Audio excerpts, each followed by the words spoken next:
नमस्कार साथियों, स्वागत है आपका आपके अपने YouTube channel bound to education में।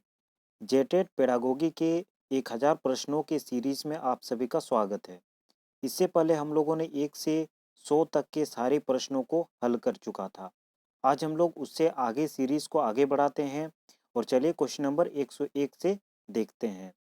तो क्वेश्चन नंबर जो 101 है, सीखने को प्रभावशाली बनाने हेतु प्रमुख निर्धारक है प्रस्तुतिकरण करने का ढंग, सार्थकता एवं समझ की जरूरत, सीखने के समय की एकाग्रता या फिर ऑप्शन डी है कि उपरोक्त में से कोई नहीं। तो क्वेश्चन नंबर जो 101 है, इसका करेक्ट आंसर होना चाहिए ऑप्शन बी अर्थात की सार्थकता एवं समझ की जरूरत। सीखने में जो प्रभावशाली जो तरीका है सीखने में, वो सार्थकता एवं समझ की जरूरत होती है। नेक्स्ट क्वेश्चन है, उद्दीपक अनुक्रिया होती है मस्तिष्क, परिपक्वता, ज्ञानेंद्रिय या फिर अनुभव।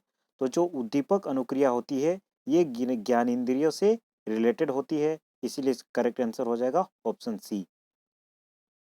नेक्स्ट क्वेश्चन है, पियाजे के अनुसार ज्ञानात्मक विकास की तीसरी अवस्था होती है पूर्व गतिशील अवस्था, मूर्त गतिशील अवस्था, ज्ञानेंद्रिय जनित गामक अवस्था या फिर सामान्य गतिशील अवस्था। तो क्वेश्चन नंबर जो 103 है, इसका करेक्ट आंसर हो जाएगा ऑप्शन बी अर्थात की मूर्त गतिशील अवस्था। क्वेश्चन नंबर 104 है, अंतर्दृष्टि द्वारा सीखना सर्वप्रथम प्रदर्शित किया बी एम स्किनर ने, मेरी केवर जोनस ने, पावलोव ने या फिर कोहलर ने। तो अंतर्दृष्टि का जो सिद्धांत दिया था वो कोहलर के द्वारा दिया गया था। इसी को सूझ का सिद्धांत भी कहा जाता है। इसीलिए जो क्वेश्चन नंबर 104 है, इसका करेक्ट आंसर हो जाएगा ऑप्शन डी अर्थात की कोहलर। नेक्स्ट क्वेश्चन है, हल द्वारा प्रतिपादित सीखने के सिद्धांत का सूत्र है। ठीक है, हल ने एक सूत्र दिया था, वो सूत्र क्या है? तो क्वेश्चन नंबर जो 105 है, इसका करेक्ट आंसर हो जाएगा ऑप्शन डी अर्थात की SER is equal two into DSHR into K-1। ये हल द्वारा दिया गया सूत्र था। नेक्स्ट क्वेश्चन पे आते हैं, क्वेश्चन नंबर 106। रॉबर्ट रोगने द्वारा प्रतिपादित सीखने का पदानुक्रम सिद्धांत में प्रमुख भाग है 5, 7, 8 या फिर 6। तो क्वेश्चन नंबर जो 106 है, इसका करेक्ट आंसर हो जाएगा ऑप्शन सी अर्थात की 8। ठीक है, रॉबर्ट रोगने द्वारा जो प्रतिपादित सीखने का सिद्धांत दिया गया था उसमें कितने भाग थे? उसमें 8 भाग होते हैं। नेक्स्ट क्वेश्चन है क्वेश्चन नंबर 107। सीखने संबंधी उचित कथन पहचाने। परिपक्वता के परिणाम स्वरूप व्यक्ति विशेष में परिवर्तन स्थायी सीखना है। हमारे अनुभव सीखने के परिणाम का प्रतिनिधित्व करते हैं। ऑप्शन सी है, मादक पदार्थ के प्रयोग से व्यक्ति विशेष के व्यवहार में परिवर्तन का दृष्टिगोचर होना सीखना है। या फिर ऑप्शन डी है, अनुभवों के आधार पर सीखना हमेशा सकारात्मक होता है। तो क्वेश्चन नंबर जो 107 है, इसका करेक्ट आंसर हो जाएगा ऑप्शन बी अर्थात की हमारे अनुभव सीखने के परिणाम का प्रतिनिधित्व करते हैं। नेक्स्ट क्वेश्चन है कि निम्नलिखित में से क्या शास्त्रीय अनुबंधन से संबंधित होता है?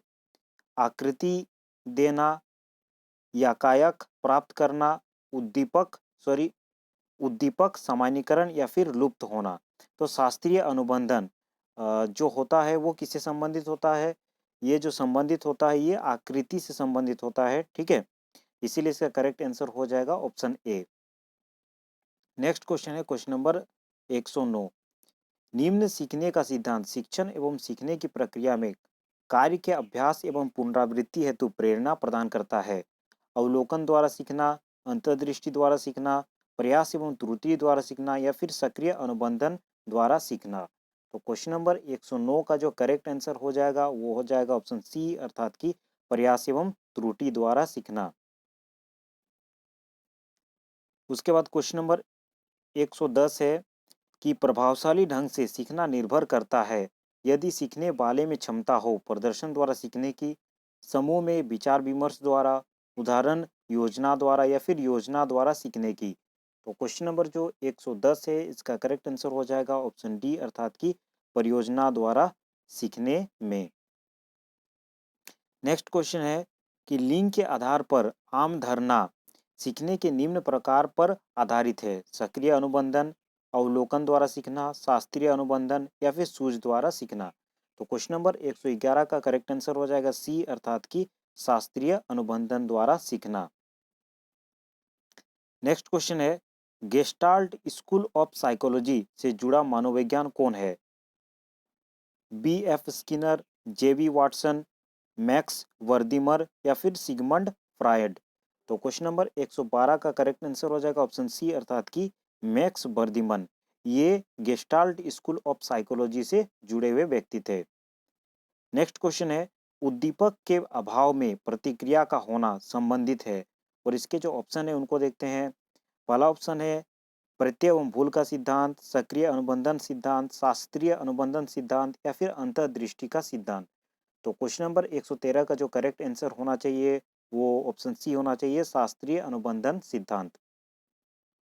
नेक्स्ट क्वेश्चन देखते हैं, मानवतावादी प्रक्रिया की जानकारी दी इवान पावलोव द्वारा, विक्टर फ्रैंकल द्वारा, कार्ल रोजर द्वारा या फिर बी एफ स्किनर द्वारा। तो क्वेश्चन नंबर जो 114 है इसका करेक्ट आंसर हो जाएगा ऑप्शन सी, अर्थात कि कार्ल रोजर द्वारा। मानवतावादी प्रक्रिया की जानकारी किसके द्वारा दिया गया था? ये कार्ल रोजर के द्वारा दिया गया था।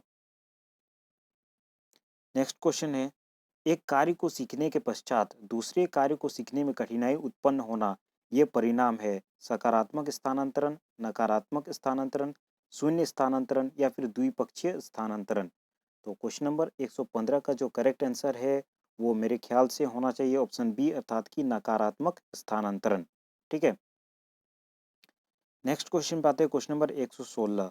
निम्नलिखित में से कौन सी प्रणाली सीखने वाले को अधिक स्वतंत्रता देती है? संरचनात्मक प्रणाली, कार्यशील प्रणाली, व्यवहारवादी प्रणाली या फिर रचनात्मक प्रणाली। तो आपको प्रणाली बतानी है जिसमें सीखने वाले को अधिक स्वतंत्रता मिलती है। तो क्वेश्चन नंबर 116 का जो करेक्ट आंसर है वो ऑप्शन डी हो जाएगा, अर्थात कि रचनात्मक प्रणाली में व्यक्ति सीखने के दौरान अधिक स्वतंत्र होता है। नेक्स्ट क्वेश्चन है कि प्रयत्न एवं भूल का सिद्धांत किसके द्वारा प्रतिपादित किया गया था? इवान पावलोव, थॉर्नडाइक के द्वारा, सी एल हल या फिर स्किनर के द्वारा। तो प्रयत्न एवं भूल का सिद्धांत जो है ये थॉर्नडाइक के द्वारा दिया गया था, इसी के लिए इसका करेक्ट आंसर हो जाएगा बी। नेक्स्ट क्वेश्चन देखते हैं, क्वेश्चन नंबर 118। सीखने की उचित व्याख्या है शारीरिक विकास के कारण व्यवहार में स्थायी परिवर्तन, दंड के परिणाम स्वरूप व्यवहार में कोई परिवर्तन, पूर्व अनुभवों के आधार पर व्यवहार में अपेक्षाकृत स्थायी परिवर्तन या फिर लास्ट ऑप्शन है व्यवहार में कोई परिवर्तन। तो क्वेश्चन नंबर 118 का जो करेक्ट आंसर होगा वो ऑप्शन सी होगा, अर्थात कि पूर्व अनुभवों के आधार पर जो व्यवहार में परिवर्तन होता है वही सीखने का उचित व्याख्या हमें देता है। नेक्स्ट क्वेश्चन है, एक अध्यापक अपने छात्र को कविता याद करने या पहाड़ा याद करने के बाद बार बार दोहराने को कहता है। ये सीखने की प्रक्रिया अभिप्रेरणा स्वरूप है, दंड स्वरूप है, पुनर्बलन स्वरूप है या फिर अनुबंधन स्वरूप है? तो इस प्रक्रिया को हम लोग अनुबंधन स्वरूप करते हैं, इसीलिए इसका करेक्ट आंसर हो जाएगा ऑप्शन डी। क्वेश्चन नंबर 120 है, एक छात्र द्वारा सीखने की प्रक्रिया में त्रुटि करना दर्शाता है। छात्र सीखना नहीं चाहता है, छात्र अध्यापक का सम्मान नहीं करता है, या फिर ऑप्शन सी पे आते हैं। ऑप्शन सी है कि अध्यापक उपयुक्त विधि से शिक्षण नहीं प्रदान कर रहा है या फिर अध्यापक छात्र को नहीं जानता है। तो क्वेश्चन नंबर जो 120 है इसका करेक्ट आंसर हो जाएगा ऑप्शन सी, अर्थात कि अध्यापक उपयुक्त विधि द्वारा शिक्षण प्रदान नहीं कर रहा है। ऐसे क्वेश्चनों में अध्यापक की ही गलती मानी जाती है। अगर बच्चा ठीक से नहीं पढ़ रहा हो, अगर कक्षा में वो उनका मन नहीं लग रहा हो, इस प्रकार से प्रश्न अगर आएंगे तो उसमें एक ही आंसर होगा कि अध्यापक ही उचित विधि का प्रयोग नहीं कर रहा है। नेक्स्ट क्वेश्चन है, बहुत उच्च स्तर का लक्ष्य छात्र के समक्ष रखना दर्शाता है। कठिन परिश्रम करने हेतु प्रेरित करना, शिक्षा के प्रति उदासीनता, अध्यापक का अत्यधिक सम्मान या फिर कमजोर छात्रों का शिक्षण हेतु प्रेरित होना। तो क्वेश्चन नंबर 121 का करेक्ट आंसर हो जाएगा ऑप्शन ए, अर्थात कि कठिन परिश्रम करने हेतु प्रेरित करना। क्वेश्चन नंबर 122 है कि सीखने वाले के मन में अध्यापक के प्रति भय सीखने की प्रक्रिया में रुकावट पैदा करती है, छात्र को सीखने हेतु मानसिक रूप से तैयार करता है, अध्यापक हेतु शिक्षण प्रक्रिया को सुगम बनाता है या फिर छात्र को अधिक सीखने हेतु तैयार करता है? तो क्वेश्चन नंबर 122 जो है इसका करेक्ट आंसर हो जाएगा ऑप्शन ए, अर्थात कि सीखने की प्रक्रिया में रुकावट पैदा करता है। अगर छात्र के मन में शिक्षक के प्रति भय होता है तो वो पढ़ाई में रुकावट पैदा करता है, इसीलिए इसका करेक्ट आंसर हो जाएगा ऑप्शन ए। नेक्स्ट जो क्वेश्चन है, निम्नलिखित में से कौन सी प्रक्रिया सीखने को दर्शाती है? व्यवहार परिवर्तन की प्रक्रिया, गुणात्मक विकास की प्रक्रिया, अभ्यास की प्रक्रिया या फिर उपरोक्त सभी? तो कौन सी प्रक्रिया सीखने अर्थात कि अधिगम को दर्शाती है? इसका करेक्ट आंसर हो जाएगा ऑप्शन डी, अर्थात कि उपरोक्त सभी। ये सभी ही प्रक्रिया हमें सीखने की प्रक्रिया को दर्शाती है। क्वेश्चन नंबर 124 है कि जब लोहा गर्म हो तब चोट करना चाहिए, सीखने के किस नियम पर आधारित है? तत्परता का नियम, अभ्यास का नियम, प्रभाव का नियम या फिर उपरोक्त में से कोई नहीं? तो क्वेश्चन नंबर जो 124 है कि जब लोहा गर्म होता है तभी चोट करना चाहिए, ये तत्परता के नियम पर आधारित होता है, इसीलिए इसका करेक्ट आंसर हो जाएगा ऑप्शन ए। क्वेश्चन नंबर 125 है, क्रियाकलाप पर आधारित शिक्षण के अंतर्गत सीखने वाला सक्रिय रहता है, सीखना सुखदायी होता है, सीखना उद्देश्यपूर्ण होता है या फिर उपरोक्त सभी? तो क्वेश्चन नंबर 125 का ऑप्शन डी हो जाएगा, अर्थात कि उपरोक्त सभी। नेक्स्ट क्वेश्चन देखते हैं, क्वेश्चन नंबर 126। बिल्ली के साथ प्रयोग करके किसने सीखने के सिद्धांत को स्थापित किया था? पावलो, थॉर्नडाइक, स्किनर या फिर कोहलर? तो इस क्वेश्चन का सभी को उत्तर मालूम होगा कि थॉर्नडाइक के द्वारा ये प्रयोग किया गया था। बिल्ली के सामने एक मछली रख दिया जाता है और बिजली को पिंजरे में बंद कर दिया जाता है और उसी के द्वारा सीखने की एक सिद्धांत को प्रतिपादन किया जाता है और इस सिद्धांत का प्रतिपादन थॉर्नडाइक के द्वारा किया गया था। बालक का बौद्धिक विकास मुख्यतः 4 अवस्थाओं में होता है। इस सिद्धांत को किसने जन्म दिया था? स्किनर, पियाजे, कोहलर कोहलबर्ग या फिर रिक्सन? तो इस सिद्धांत का जो प्रतिपादन है ये पियाजे के द्वारा किया गया था, इसीलिए इसका करेक्ट आंसर हो जाएगा ऑप्शन बी। नेक्स्ट क्वेश्चन है कि निम्नलिखित में से क्या उत्कृष्ट रूप से सीखने में सहायता करती है? और इनके जो ऑप्शन है उनको देखते हैं। क्वेश्चन नंबर जो 128 है उनके ऑप्शन है शिक्षण काल, विषय वस्तु शिक्षण, निम्न स्तर का सीखना या फिर सीखने के उद्देश्य? तो क्वेश्चन नंबर जो 128 है इसका करेक्ट आंसर मेरे ख्याल से होना चाहिए ऑप्शन डी, अर्थात कि सीखने के उद्देश्य। नेक्स्ट क्वेश्चन है क्वेश्चन नंबर 129। सीखना व्यवहार में उत्तरोत्तर सामंजस्य की प्रक्रिया है, यह कथन है क्रो का, पियाजे का, स्किनर का या फिर कोहलर का? तो ये जो कथन दिया गया था, सीखना व्यवहार में उत्तरोत्तर सामंजस्य की प्रक्रिया है, ये कथन दिया गया था ऑप्शन सी, अर्थात कि स्किनर के द्वारा, इसीलिए इसका करेक्ट आंसर हो जाएगा स्किनर। क्वेश्चन नंबर 130 है, सामाजिक आर्थिक अधिगम प्रारंभ होती है अलगाव से, भीड़ से, संपर्क से या फिर दृष्टि श्रव्य सामग्री से? क्वेश्चन नंबर जो 130 है इसका करेक्ट आंसर हो जाएगा ऑप्शन सी, अर्थात कि संपर्क से।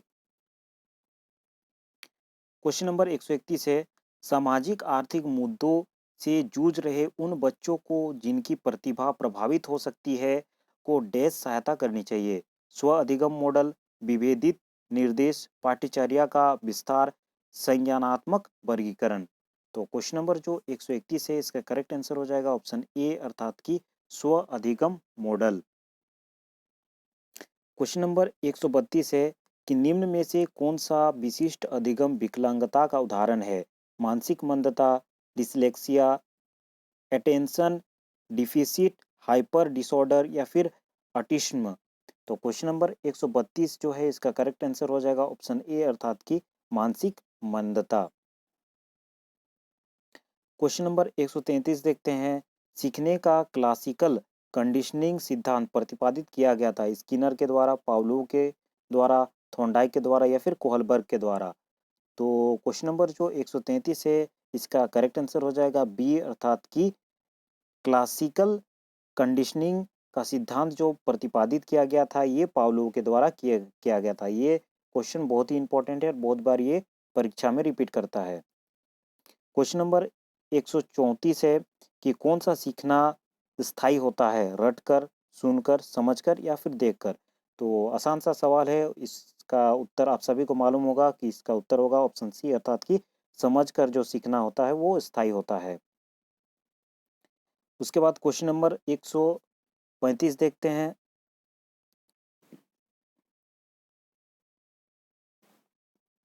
तो संकेत अधिगम के अंतर्गत निम्नलिखित सीखा जाता है, मनोविज्ञान, पारंपरिक, अनुकूलन, वातावरण या फिर मनोदैहिक। तो क्वेश्चन नंबर जो 135 है इसका करेक्ट आंसर हो जाएगा ऑप्शन ए, अर्थात कि मनोविज्ञान। संकेत अधिगम के अंतर्गत क्या सिखाया जाता है, ये मनोविज्ञान से आधारित होती है, इसलिए इसका करेक्ट आंसर हो जाएगा ऑप्शन ए। क्वेश्चन नंबर 136 है, सीखने के प्रयास और भूल का सिद्धांत किसके द्वारा प्रतिपादित किया गया है था। ये बार बार रिपीट हो रहा है और इसका जो करेक्ट आंसर है ये सबको पता होगा कि ऑप्शन बी इसका करेक्ट हो जाएगा। ये थॉर्नडाइक के द्वारा दिया गया था, जिन्होंने बिल्ली के ऊपर प्रयोग करके इस सिद्धांत का प्रतिपादन किया था। क्वेश्चन नंबर 137 है कि दिए गए वाक्यों को पूरा करने के लिए निम्नलिखित में से कौन सा युग्म सर्वाधिक उचित विकल्प होगा। एक क्वेश्चन दिया गया है जिसमें दो खाली स्थान दिया गया है, उसमें आपको बताना है कि कौन सा विकल्प भरे जाएंगे। जब बच्चे उन गतिविधियों में शामिल होते हैं जो होते हैं तब वे जल्दी करते हैं। ये जो खाली स्थान दिख रहा है उसमें कौन सा ऑप्शन सही होगा, चलिए देखते हैं। ऑप्शन नंबर ए है कि केवल उनके कक्षा कार्य से संबंधित प्रत्यास्मरण। ऑप्शन बी है सांस्कृतिक रूप से निष्पक्षीय स्मरण, या फिर ऑप्शन सी है वास्तविक जीवन में उपयोगी और सीखा, या फिर ऑप्शन डी है कक्षा कक्ष में उपयोगी विस्मरण। तो क्वेश्चन नंबर जो 137 है इसका करेक्ट आंसर हो जाएगा ऑप्शन सी, अर्थात कि वास्तविक जीवन में उपयोगी होता है और वो सीखा।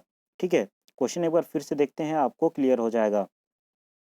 इसमें है कि जब बच्चे एक गतिविधियों में शामिल होते हैं जो जो कि वास्तविक जीवन में उपयोगी होता है तब वे जल्दी सीखा करते हैं। ये ऑप्शन इसका करेक्ट हो जाएगा, जो कि ऑप्शन नंबर है सी। ठीक है, नेक्स्ट क्वेश्चन की ओर देखते हैं। क्वेश्चन नंबर 138, बच्चे फिल्म में दिखाए गए हिंसात्मक व्यवहार को सीख सकते हैं।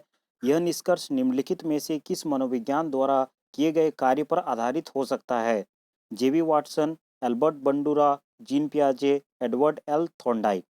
तो ये जो कहा गया था कि बच्चे फिल्म देखकर उसमें जो हिंसात्मक व्यवहार दिखाए जाते हैं वे सीख सकते हैं, ये एल्बर्ट बंडूरा के द्वारा दिया गया था, जो कि ऑप्शन नंबर बी में है, इसीलिए इसका करेक्ट आंसर हो जाएगा ऑप्शन बी।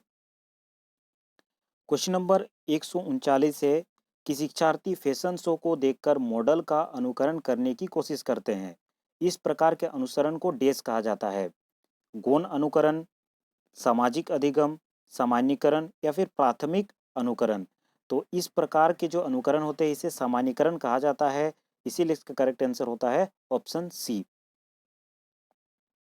क्वेश्चन नंबर 140 है, एक शिक्षिका दो एक समान ग्लासों को प्रदर्शित करती है जो जूस की समान मात्रा में भरे हुए हैं। वह उन्हें दो विभिन्न ग्लासों में खाली करती है, जिसमें से एक लंबा और दूसरा चौड़ा है। वह बच्चों को उस गिलास की पहचान करने के लिए कहती है जिसमें जूस ज़्यादा है। बच्चे प्रत्युत्तर देते हैं कि लंबे गिलास में जूस ज़्यादा है।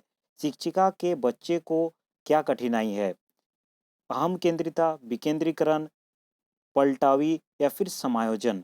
तो इस क्वेश्चन का जो करेक्ट आंसर हो जाएगा ऑप्शन सी होगा, पलटावी। ऐसे सिचुएशन को पलटावी कहा जाता है।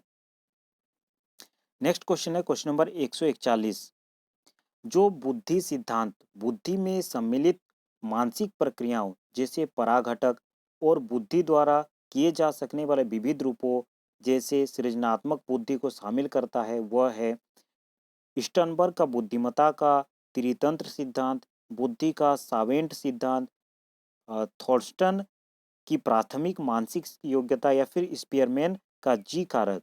तो क्वेश्चन नंबर जो 141 है इसका करेक्ट आंसर हो जाएगा ऑप्शन सी, अर्थात कि थॉर्स्टन की प्राथमिक मानसिक योग्यता। नेक्स्ट क्वेश्चन पे देखते हैं क्वेश्चन नंबर 142, निम्नलिखित में से कौन से युग्म के सही होने की संभावना बहुत कम है।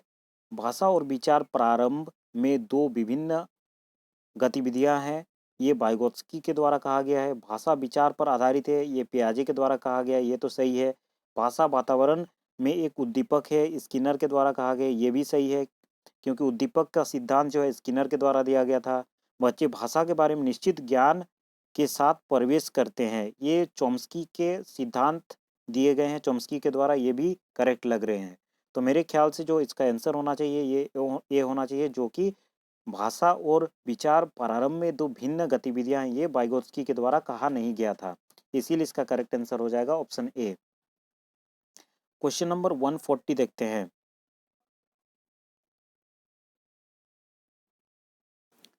क्वेश्चन नंबर 143 है कि निम्नलिखित में से कौन सा अधिगम को अधिकतम करने के लिए सर्वाधिक उचित है। शिक्षार्थियों में व्यक्तिगत विभिन्नता को सहज करने के लिए समान शिक्षार्थियों के जोड़ बनाए जा सकते हैं। अधिगम परिणाम लाने के लिए शिक्षक केवल एक अधिगम शैली पर ध्यान केंद्रित करता है। ऑप्शन सी है समान सांस्कृतिक पृष्ठभूमि वाले विद्यार्थियों को एक कक्षा में रखना चाहिए ताकि मतम वैभिक्य से बचा जा सके। या फिर ऑप्शन डी है शिक्षिका को अपनी संज्ञानात्मक शैली के साथ साथ अपने शिक्षार्थियों की संज्ञानात्मक शैली की पहचान करनी चाहिए।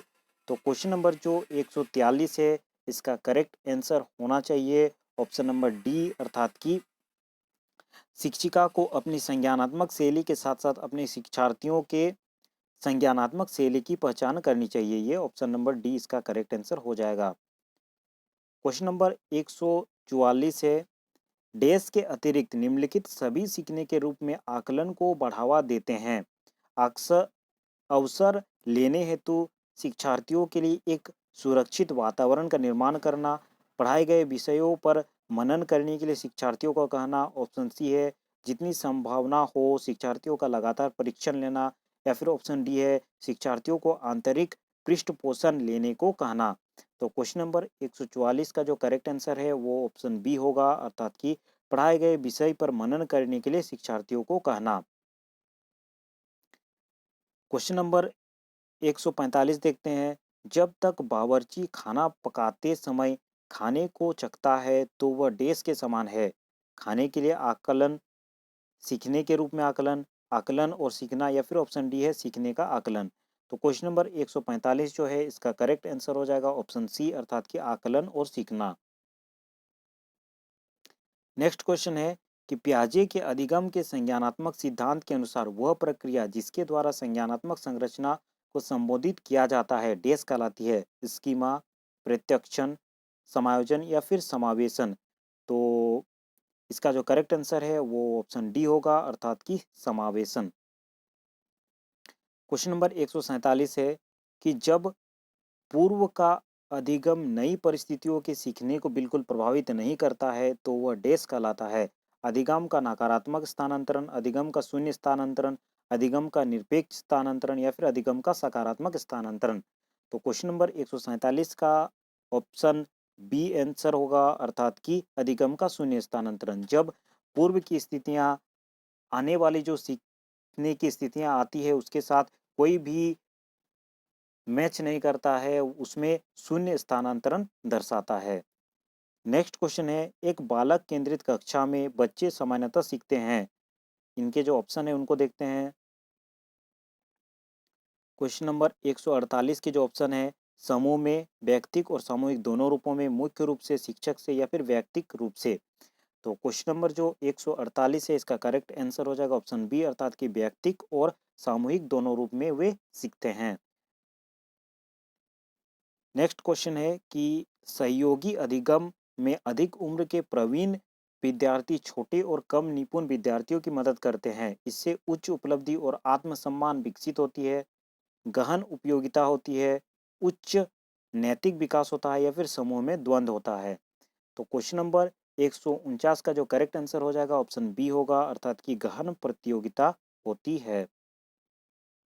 क्वेश्चन नंबर 150 जो कि आज के वीडियो का अंतिम प्रश्न होगा उसको देखते हैं। सीमा हर पाठ को बहुत जल्दी सीख लेती है जबकि लीना उसे सीखने में ज़्यादा समय लेती है। यह विकास के डैश सिद्धांत को दर्शाती है। सामान्य से विशिष्ट की ओर, व्यक्तिक विभिन्नता, अंतः संबंध या फिर निरंतरता। तो क्वेश्चन नंबर 150 का करेक्ट आंसर हो जाएगा ऑप्शन बी अर्थात की वैयक्तिक विभिन्नता। तो आज की वीडियो में इतने ही। अगले 50 सवालों को हम लोग अगले वीडियो में देखेंगे। हमारे साथ जुड़ने के लिए धन्यवाद। इससे पहले वाला वीडियो नहीं देखा है तो इसके लिए मैंने एक अलग सा प्लेलिस्ट बना दिया है, वहाँ जा कर के आप देख सकते हैं। धन्यवाद।